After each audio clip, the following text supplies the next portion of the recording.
लेकिन लड़के की जो चाहत है वो पूर्ण रूप से अभी समाप्त नहीं हुई है। मेरी माँ का सपना था जी, मेरा, मेरी घरवाली का जी, मेरी ये नन्ही गुड़िया का सपना था जी, सबका। तो ये तो उस महिला के साथ तो एक किस्म से लड़के की चाहत में उस महिला का बहुत बड़ा सेक्रीफाइस कह लो, उसको बलिदान कह लो उसको, या उसके साथ अत्याचार कह लो। सारे दर्शकों ने प्रियंका को हाड़ की राम राम। और भाई आज अगर बात करें तो एक चीज चर्चा का विषय बन रही है। जड़ा भी आप देखोगे सोशल मीडिया पे कि 10 बेटियां पे बेटा पैदा होया है, परिवार में खुशी का माहौल है। लेकिन दूसरी तरफ आप देखोगे कि हर जगह आपने एक चीज दिखा है कि मतलब बेटे की लालसा में और 10-10 बेटियां के बाद एक बेटा होया है। तो मैं बात कर रही हूँ आज फतेहाबाद के गांव डाणी भोजराज की। भाई आप देखे होंगे लगातार सोशल मीडिया पे यह चीज वायरल हो रही है कि 10 बेटियां होने के बाद एक बेटा होया है और परिवार में खुशी की लहर है। एक तरफ कहना है कि भी आज के समाज की अगर बात करें, एक तरफ तक कहा जा है कि बेटा और बेटी एक समान है, लेकिन बेटे के लिए फिर भी 10 बेटियां और उस बाप को बताया जाए कि भी बेटियों के नाम भी याद नहीं है। भाई देखो समाज में ये चीज़ आपने देखी होगी पहले अभी कि भी बेटिया खातर 2 लड़कियां पे, 3 लड़कियां पे, 4 लड़कियां पे, 5 लड़कियां भी बनाई जा। और आड़े तो आपने देखा कि 10 लड़कियां पे एक लड़का होया है। तो भाई कदे आपने यह चीज़ देखी है कि लड़की खातर भी 5 लड़के हुए, 6 लड़के हुए और उसके बाद फिर लड़की पैदा हुई है। तो यह चीज़ कितनी सही है, कितनी गलत है, समाज ने लेकर इसका के नज़रिया है, आप लगातार देखने भी लाग रहे हो। तो मारी गिला है ताऊ समुंदर लाठर। ताऊ राम राम। राम राम बेटा। तो ताऊ एक चीज़ आपने भी देखी होगी कि अब कुछ दिन पहले 10 लड़कियां पे एक बेटा हुआ है। हाँ, देखा है वो वीडियो मैंने। हाँ, तो वो ये फिलहाल पूरा चर्चा का विषय बन रही है, हर जगह वीडियो वायरल है, हर कोई इस मुद्दे पे बात करने लग रहा है। इसमें जो बेटा समय के अनुसार ये चीज़ बदलती जा रही है। वैसे तो हर घर में तो ये बात लागू नहीं होती, पर अभी भी समाज में जो लड़के का महत्व है ना वो बना हुआ है। और उसका एक कारण भी है बनने का। कारण तो ये है कि लड़कियां की शादी होने के बाद लड़कियां तो चली जाती हैं, हमारी सोशल जो कस्टम है उसके हिसाब से अपने घर पे चली जाती हैं, और बेटा उस घर में रहता है तो वो माँ बाप का सहारा बनता है। लेकिन आज के टाइम में जो सहारा बनता था उन्हीं के माँ बाप हम वृद्ध आश्रम में भी देखते हैं। अब जो समझदार पेरेंट्स हैं वो तो अपना एक दो बच्चे के बाद ही बच्चे पैदा नहीं करते, क्योंकि उनका लालन पालन अच्छे से करते हैं, पढ़ाते अच्छे से हैं। और लड़कियों को इतना तो अंतर ख़त्म हो चुका है लगभग कि लड़कियों को पढ़ाने में अब समाज पीछे नहीं है। लेकिन लड़के की जो चाहत है वो पूर्ण रूप से अभी समाप्त नहीं हुई है। और हमारा जो लिंग अनुपात है उसका जो दिक्कत है उसको भी समाज भुगत रहा है। क्योंकि आज बहुत से लड़के ऐसे हो गए जो 30-30, 35-35 साल हो गए, इनके रिश्ते तक नहीं होते, लड़कियों की कमी है। लेकिन भगवान की जो प्रक्रिया है इसमें लड़का लड़की जो अनुपात था कितना सुंदर बना रखा था पहले परमात्मा ने, कि ना तो कोई लड़की बगैर शादी के रहती थी ना कोई लड़का बगैर शादी के रहता था। अब हालत ये है कि जो सुनने में आया है 800,000 का अनुपात है, मतलब ये 80% का अनुपात हो गया 100 के अगेंस्ट, और उसमें शादियां होनी मुश्किल हो रही हैं, और उसकी वजह से लड़कियों का महत्व ज़्यादा है। लेकिन जो आज भी इसको चाहने वालों की कमी नहीं है। हर व्यक्ति एक बात ज़रूर चाहता है कि मेरे घर में लड़का ज़रूर हो। और मैं तो यहाँ तक भी देख रहा हूँ अगर किसी के पहला लड़का हो जाता है, ऐसे व्यक्ति भी अब आगे हैं समाज के अंदर। एक लड़का होने के बाद आगे जनरेशन ही नहीं बनाते, एक लड़के पे ही रुक जाते हैं, क्योंकि उनका काम होता है पहली बात लड़का घर में आना चाहिए, और लड़का घर में आ गया तो वो बच्चे भी पैदा नहीं कर रहे। तो मतलब उस महिला का 19 साल शादी न हुई है और 19 साल में 11 बच्चे पैदा कर दी। तो एक तरफ देखा जाए तो महिला के स्वास्थ्य के साथ भी खिलवाड़ है। हाँ, तो 1.5 साल की एवरेज है, हर 1.5 साल में एक बच्चा पैदा हो गया, बिल्कुल। और 9 महीने तो बच्चे को वैसे ही पेट में लगते हैं पैदा होने में। तो ये तो उस महिला के साथ तो एक किस्म से लड़के की चाहत में उस महिला का बहुत बड़ा सेक्रीफाइस कह लो उसको, बलिदान कह लो उसको, या उसके साथ अत्याचार कह लो। वो तो हर आदमी अपनी एंगल से सोचेगा। लेकिन है तो ये जाति, इतने बच्चे पैदा करना और उनको पालना, बड़े करना, पढ़ाना, और उस माँ बाप के लिए कितनी कठिनाई रही होगी जिसने 10 लड़कियां पढ़ानी पड़ेगी, उनकी शादियां करनी पड़ेगी, और सारी उम्र के उनके नेक टेले भी करने पड़ेंगे। इसलिए वो है तो कठिन विषय।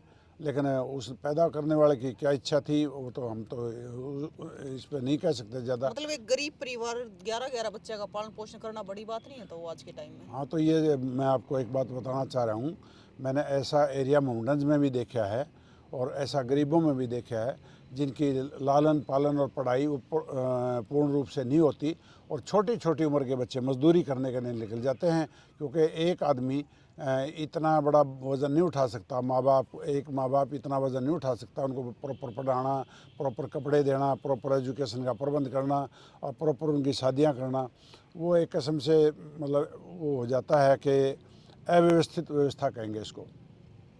देखो तो मतलब वो कम है कि भी समाज में सारे रिश्ते जरूरी है, भाई भी जरूरी है, बाण भी जरूरी है, लेकिन फिर भाई खातर इतना लंबा इंतजार कर 10 बेटियां पैदा करना और उसके बाद फिर बेटा। देखो आज की तारीख में अगर रिश्तों की बात करें, रिश्ते की महत्ता तो शुरू से थी, पहले थी, आज भी है, लेकिन आज रिश्तों की महत्ता ये भी ख़त्म हो चुकी है।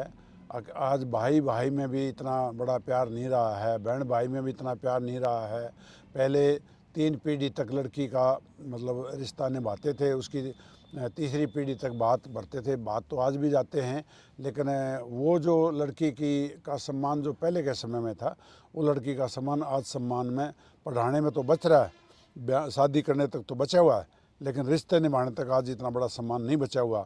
और ये अब तो यहाँ तक भी है, भाभियाँ आने के बाद जो ननंद कह लो, उनको लड़कियाँ कह लो, बेटियाँ कह लो, उनका महत्व कम होता जा रहा है और वो जो ननंद भाभी का प्यार था वो तो बिल्कुल ही कम होता जा रहा है।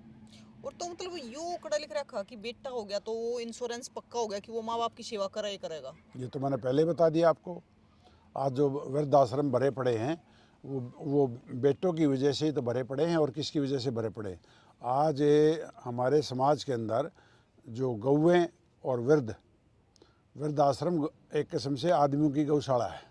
जैसे गौओं को घर से निकालते हैं, उसको समाज के आदमी उनका लालन पालन, उनका भरण पोषण करते हैं, उनके लिए चारा व्यवस्था करते हैं, उनके बिल्डिंगें बनाते हैं, वो समाज के आदमी बनाते हैं। ऐसे ही जो बुज़ुर्ग जिनके बच्चे माँ बाप को बाहर निकाल देते हैं, उनके लिए भी समाज में अच्छे लोग जो आते हैं वही आके उनको संभालते हैं, वही पालन करते हैं। अब तो ये गारंटी रही नहीं कि एक बेटा अपने माँ बाप की ज़रूर सेवा करेगा। ये तो किस्मतों के सौदे हैं, किसके भाग्य में अच्छा बच्चा निकल जाए तो वो करेगा, लेकिन सब ऐसा नहीं कि नहीं कर रहे। लेकिन ऐसे भी आ गए हैं जो शादी होने के बाद ही माँ बाप से अलग हो जाते हैं, और आज माँ बाप अकेले भी रह रहे हैं। पति पत्नी जो है ना, वृद्ध माँ बाप जो है ना, अकेले भी 2 आदमी भी रह रहे हैं, और उनके बच्चे भी उनके बराबर के घरों में रह रहे हैं, उन्हीं के बिल्कुल साथ के घरों में रह रहे हैं, और उनको संभालते तक नहीं। तो ये कोई ज़रूरी नहीं है इस गारंटी के लिए बच्चे लड़के पैदा करना कि हमें बुढ़ापे में संभालेगा। ये तो कोई भरोसे की बात नहीं रही आज की तारीख में। तो जो कर अपने देश की जनसंख्या है बढ़ती जान लग रही है। एक तरफ तो हमने यह देखा कि मतलब लड़के की लालसा में 10 छोरी पैदा होगी, 11वां लड़का पैदा हुआ, लेकिन इस चीज ने भी छोड़कर अगर एक तरफ और देखा जाता है, इसने तो लड़के की लालसा में कर ली। वैसे भी बहुत सारे लोग हैं जिनके लड़के भी हैं लेकिन फिर भी 5-5, 7-7, 8-8 बच्चे पैदा करे जा हैं। देखो जो अब व्यवस्था है ना हिंदुस्तान की, उसके अंदर जो इस तरह की जनसंख्या है, उसको प्रॉपर जो सुविधाएं हैं, जो एडवांस कंट्रीज़ हैं जिनकी जनसंख्या बहुत कम है या संख्या है भी तो मतलब कंट्रोल में है, वहाँ जो सुविधाएं हैं उसके अनुपात में तो हमारे यहाँ सुविधाएं नहीं है। आज 80% आदमी ये समझ के चलो कि वो गुजारे में ही जी रहा है, रोटी वाणी खा रहा है, घर में रह रहा है, उनके पास कोई सुविधा नाम की कोई चीज़ ही नहीं है। उस संख्या को अगर देखा जाए तो हमारे यहाँ जनसंख्या तो बिल्कुल दो के दो नहीं, 2 पे 1 पैदा करना पड़ेगा जब जाके जनसंख्या कंट्रोल होगी। और जनसंख्या कंट्रोल ना होने की वजह से हमारे को जो मूलभूत सुविधाएं हैं उनमें बहुत बड़ी कमी आ रही है। आप ये देखो, अस्पतालों में चले जाओ, प्रॉपर इलाज नहीं होते, लाइनें लगी रहती हैं, कोई ट्रीटमेंट नहीं मिलता। स्कूलों में चले जाओ, स्कूलों में पढ़ाई के नाम पे खाना पूर्ति हो रही है, कोई पढ़ाई का लेवल नहीं है, कोई चिकित्सा का लेवल नहीं है। शिक्षा, चिकित्सा, मूलभूत सुविधाएं हैं, उनसे देश का तकरीबन नागरिक अछूता है, उसके हिस्से में नहीं आ रही है। तो जिस प्रकार से आज भी समाज में देखा जा है कि बेटे खातर कितनी लड़की हो जाए उसके बाद भी बेटे की लालसा रहा है, लेकिन कभी ऐसा नहीं देखा गया कि बेटी की लालसा में भी 3 बेटे हो गए, 4 बेटे हो गए, लेकिन हमें बेटी चाहिए है और हम एक और पैदा करेंगे। यही जो आपने क्वेश्चन किया है, ये अपने आप में एक जवाब है कि लड़की पैदा करने के प्रयास नहीं किए जाते और लड़कियां कई पैदा हो जाती तो भी लड़के पैदा करने के प्रयास किए जाते हैं। इसका मतलब यही है, अभी लड़के की जो लालसा है वो ख़त्म नहीं हुई है और जो कुछ तो इसके लिए व्यवस्था जिम्मेवार है। व्यवस्था क्या जिम्मेवार है कि हमारे यहाँ पर जब लड़की की शादी होती है तो उसको ये बोला जाता है कि तेरा घर तो अगला हो गया। उस अगला घर होने की वजह से वो माँ बाप अकेले पड़ जाते हैं। ये तो वाकई में हमारी जो कल्चर है उसकी व्यवस्था है कि लड़की माँ बाप को संभाले, तो फिर उसको ये भी ब्लेम लगता है कि अपने माँ बाप से जुड़ी हुई है तो पीछे लगी रहती है, पीछे वालों को संभालती रहती है। लेकिन अब ऐसी लड़कियां भी हैं जिनका लड़कियां हैं और वो धड़ल्ले से ये बोलती हैं कि हमारे माँ बाप हमारे साथ रहेंगे, शादी कर दी। और आज के दामाद भी माँ बाप को रखने के लिए तैयार हो जाते हैं। ऐसा कुछ नहीं है, लेकिन ये व्यवस्था इसलिए चल रही है कि पुरानी प्रथा है कि वे लड़का घर में रहेगा, लड़की जाएगी और उसको अपने घर की जायदाद को अपनी पीढ़ी चलाने के लिए, वंश चलाने के लिए उस लड़के को पैदा करने की लालसा भी ख़त्म नहीं हुई है। तो मतलब कितना सही है ये, कितना गलत है? देखो, ये तो सही माने में 100% गलत है। अब तो चाहे लड़का हो जाए चाहे लड़की हो जाए, आज तो सही मायने में तो ये हालत भी हो रही है कि माँ बाप को लड़कियां संभाल रही हैं, लड़के नहीं संभाल रहे। ज़्यादातर देखने में तो ये आ रहा है। अगर उनको अपने बुढ़ापे का सहारा चाहिए होता है तो उसके लिए तो लड़कियां ही ज़्यादा आज कारगर सिद्ध हो रही है। ये अलग बात है कि आगे जाके वही लड़कियां जो बहू का रूप धारण करती हैं वो उस रूप में नहीं संभालती माँ बाप को, सास ससुर को, जिस रूप में लड़कियां माँ बाप को संभालती हैं। लेकिन सब लड़कियां अपना घर बदली करती हैं, उनका घर बदली होता है शादी के बाद। अगर वही आगे जाके माँ बाप समझ लें तो उनको ज़रूरत भी नहीं है मतलब इस तरह की व्यवस्था बनाने की, लड़कियां पीछे से जाके घर वालों। लेकिन जिसके लड़के नहीं हैं उनकी लड़कियां तो खूब अच्छे से संभालती हैं, बहुत अच्छे से संभालती हैं। इस लालसा में पड़ने की बिल्कुल ज़रूरत नहीं है कि लड़की हैं तो मुझे लड़का चाहिए। लड़की है तो भी ठीक है, लड़का है तो भी ठीक है। ये जनसंख्या का जो अनुपात जिस तरीके से बढ़ रहा है ना, ये एक घातक रूप धारण कर रहा है हिंदुस्तान के अंदर। तो मतलब यह चीज़ तो सामने आएगी, लेकिन बहुत सारे तो सामने भी नहीं आते ना वो चीज़ें। तो पैदा करते रहो वो भी नहीं होता कि लड़का है लड़की है, बस कई बच्चे पैदा करने हैं।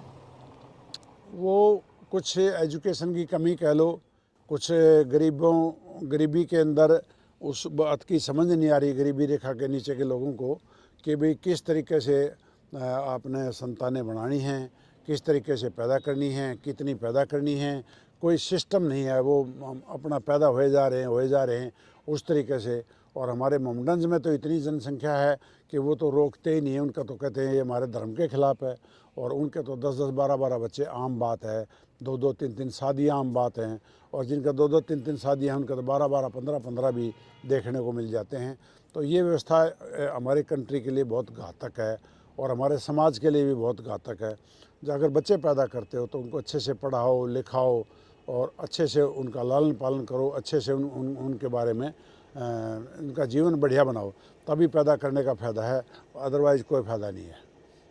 तो हरियाणा का ये परिवार पूरा चर्चा का विषय बन रहा है आज के टाइम में। और चर्चा का विषय तो इसलिए बन रहा है ना कि भाई एक लड़का पैदा करने के लिए 10 लड़कियां पैदा कर दी। अब एक लड़के की चाहत में वो 10 लड़कियां भी तो पालनी पड़ेंगी, उन 10 लड़कियों को भी तो पढ़ाना पड़ेगा और 10-10 लड़कियों को संभालना भी तो पड़ेगा। और उस तरीके से उनका क्या, उनका पढ़ाई का, खाने पीने का, ओढ़ने पहनने का, उनका रहने सहने का क्या व्यवस्था कर पाएगा वो आदमी? बिल्कुल गरीबी की रेखा के नीचे का आदमी है और वो 11 बच्चों को कैसे लालन पालन करेगा? वैसे देखा जाए तो ये कम्प्लीटली गलत है। और तोनू भी कहते हैं कि बाणा भाई भी जरूरी है। नहीं, आज की डेट में तो बाण भी भाई का काम पूरा कर देती हैं, ऐसा कुछ नहीं है। भाई तो मतलब चाचे ताऊ के भी बनना तैयार हैं, कोई बनाना चाहो तो हैं। मामा फूफी के भी भाई होते हैं, ऐसा कुछ नहीं होता। बुआ का लड़का ही भाई होता है, हमारे यहाँ तो मामा का लड़का भी भाई होता है और चाचे का लड़का भी भाई होता है, ताऊ का लड़का ही भाई होता है। ऐसा कुछ नहीं है कि अभी हमारा समाज किसी को अगर भाई नहीं है तो भाई का पूरा रोल और पूरी जिम्मेवारी निभाने के लिए हमारे समाज के लोग खड़े हैं। तो फिर तो किसी का छोरे हो तो उन्हें भी बाण जरूरी है ना। हाँ, देखा जाए तो बहनों का भी अपनी रस्म रिवाज होती हैं, जो टाइम होते हैं तो उन्हें भी एक बाण तो जरूर होनी बाण चाहिए। भी होती ही है, लेकिन वो जो ज़रूरत का मोल ऐसा हो गया उसके हिसाब से तैयार नहीं किया जा रहा। तो आप क्या कहना चाहोगे?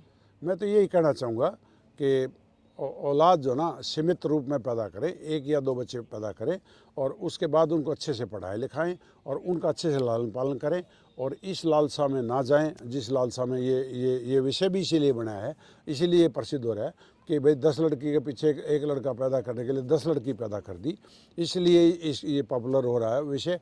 अदरवाइज़ ये कोई पॉपुलर होने का विषय नहीं है। ये एक समाज के अंदर संदेश है कि आज भी हमारे लड़कों की चाहत खत्म नहीं हुई है। लड़कों की चाहत खत्म। पर तो देखो आपकी उम्र इतनी होगी, लगभग 72-73 साल की आपकी उम्र होगी, कदे आपने ऐसा सुना है कि भी 10 बेटियां पे बेटा होया है? और नहीं, 10 बेटियां पे बेटी हुई है। ऐसा है कि ऐसा बेटी के लिए 10 बेटे पैदा कर दिए। ये बहुत ही रेयर चांस है, और सुनने को तो जैसे भी आ गया सुन ही लिया। और अगर आपने ये चीज़ देखनी है तो आप माउंटेन एरिया में नहीं रहते, माउंटेन एरिया में जाके देखो, 10 बच्चे 9-10 बच्चे आम बात है उनके यहाँ पे। और जो मैं नूह फिरोजपुर ज़िला जो हमारा हरियाणा का इलाका है, वहाँ पर 10-10 बच्चे, 8-8, 10-10 बच्चे आम बात है। लड़के हो चाहे लड़की हो, लड़की हो चाहे लड़का, उनको उससे कोई मतलब नहीं है। तो इससे तो फिर जनसंख्या बढ़ेगी। तो जनसंख्या बढ़ रही है, उसके ऊपर वजन पड़ रहा है। हमारी जो महंगाई बढ़ रही है, हमारी ज़रूरतें बढ़ रही हैं, हमारी जो मूलभूत सुविधाएं हैं वो घट रही हैं, और वो उसको हमारे देश की आबादी सफ़र कर रही है उस जनसंख्या को। तो इस चीज़ को लेकर लगता नहीं कि सरकार ने भी कोई एक्शन लेना चाहिए जनसंख्या को लेकर? सरकार ने एक्शन तो ये है कि भाई जो हमारा जनसंख्या रोकने का प्रावधान तो अब चला हुआ है, सरकार की तरफ से सुविधा है, लेकिन ज़बरदस्ती कोई नहीं है, ऐसा कानून अभी कोई नहीं है कि सरकार उसको रोके। या सरकार, लड़का लड़की तो भगवान का विषय है, उसमें तो सरकार का कोई विषय ही नहीं है, लेकिन रोकने का प्रावधान अभी कोई नहीं बना है, किसी भी धर्म में नहीं बना है और किसी भी समाज में नहीं बना है। ये जिस तरीके से चल रहा है, भगवान भरोसे चल रहा है। बिल्कुल। तो भाई आप देखने भी लाग रहे हो लगातार सोशल मीडिया पे, आज के टाइम में एक ही चीज़ है कि लड़के की चाहत में 10 लड़कियां पैदा कर दी, लेकिन आपने कभी ये देखा कि कभी लड़की की चाहत में 10 बेटे पैदा कर दिए और उसके बाद लड़की हुई, 4 के बाद में नहीं। मतलब ये है कि लड़के तो चलो जितने हो गए बढ़िया है, लेकिन लड़के खातर लड़कियां जरूर पैदा करी जा है कि लड़कियां होगी भाई लड़का चाहिए, एक 6 लड़की होगी फिर लड़का चाहिए। बाकी यो कितना सही है कितना गलत है, हमने ताऊ पे इसकी राय ली है। बाकी आपकी नज़र में क्या कहना है आप भी ज़रूर बताइए, क्योंकि एक नॉर्मल परिवार, एक गरीब परिवार का 11-11 बच्चे पालना आज के समय में तो बड़ी बात है, क्योंकि आज के समय में अगर देखा जाता है 2 बच्चे पालने मुश्किल हो जाए। तो बिल्कुल बिल्कुल, जितनी ज़्यादा आबादी आप पैदा करोगे, जितनी संख्या पैदा करोगे, उतना ही उन बच्चों का मतलब अच्छे से पालन करने में आपको कमी आएगी, क्योंकि साधन तो आपके वही हैं। और उसी के अंदर ये चाइल्ड लेबर क्या है? चाइल्ड लेबर वही तो है, छोटे बच्चे मजदूरी करने के लिए निकलते हैं, और ऐसे मजदूर पैदा करना, उनकी ना तो उन टाइम पे उनकी पढ़ाई होनी, ना उनको अच्छे से शिक्षा मिलनी, ना उनका अच्छा जीवन होना, तो ये चाइल्ड लेबर नहीं पैदा करनी चाहिए। और ये माउंटेन इलाके में मैं देखता हूँ छोटे छोटे बच्चे लेबर करते हैं। तो जब उन बच्चे का पालन पोषण नहीं होगा, टाइम पर उन्हें सारी चीज़ नहीं नहीं, मिलेगी, एजुकेशन की बहुत ज़्यादा कमी है माउंटेन्स के अंदर। एजुकेशन लेनी चाहिए, एजुकेशन नहीं ले रहे हैं। वो सारे के सारे मिस्त्री, ड्राइवर और ये पंचर लगाने वाले बनते हैं कि सारे के सारे बहुत कम संख्या में अच्छे बच्चे पढ़ के निकलते हैं उनके अंदर। और यही दिक्कत यहाँ भी बनी हुई है कि जो ज़्यादा बच्चे पैदा करते हैं वो लेबर ही पैदा करते हैं, उनको एक पढ़ा तो कर। एक चीज हम देखे, मतलब है ना, हमने बहुत साल पहले यार ई में देखा ना, मतलब रोड़ा पे ना छोटे छोटे बच्चे हाथ करके भीख मांगते पावे हैं, और ये पहले नहीं था, 5-10 साल पहले। ये वही है जो इनको रोडों पे निकाल देते हैं। वो रोटी कहाँ से खाएंगे? उनको इतने आदमी, इतने के लिए कमाना और उनको शिक्षा देना, उनको अच्छा व्यवस्था करना कहाँ एक आदमी के बस की बात है। वो इसीलिए तो चाइल्ड लेबर जो थी, लेबर की बजाय उन्होंने भीख मांगनी शुरू कर दी। हमारे यहाँ कोई रेड लाइट ही नहीं है जहाँ पर भीख मांगे नहीं खड़े। पूरे किसी स्टेट में चले जाओ, हर जगह भीख मांग रहे हैं। तो सिर्फ बच्चे पैदा करना, माँ बाप बनना थोड़ी ना है। नहीं, ऐसा कुछ नहीं है, ऐसा कुछ बच्चे पैदा कर दिए और छोड़ दिए। नहीं, अच्छे से पढ़ाना, अच्छे से लिखाना, अच्छा जीवन देना, ये ज़रूरी है, उसके बिना कुछ नहीं है। अपना माँ बाप का फर्ज निभाओ। बिल्कुल बिल्कुल। देखो भाई, बच्चे कितने पैदा करो लेकिन अपने माँ बाप का फर्ज निभाओ। आपने देखा होगा कि छोटे छोटे बच्चे रोड़ा पे है, कोई 4 साल का, कोई 5 साल का, कितना मतलब आप कितने भी चले जाओ, गाड़ी रोकते हैं, मांगन खातर आओगे, क्योंकि उनका लालन पालन पोषण हो ही नहीं रहा। वे क्या करेंगे? वे अपना पेट भरने खातर मांगेंगे, क्योंकि परिवार में बच्चे इतने हैं, कड़े तो पढ़ाया जाएगा, कड़े तो उनकी शिक्षा होएगी। तो भाई इस विषय ने लेकर आपका क्या कहना है, जरूर बताइए, तस्वीरें ने शेयर करियो।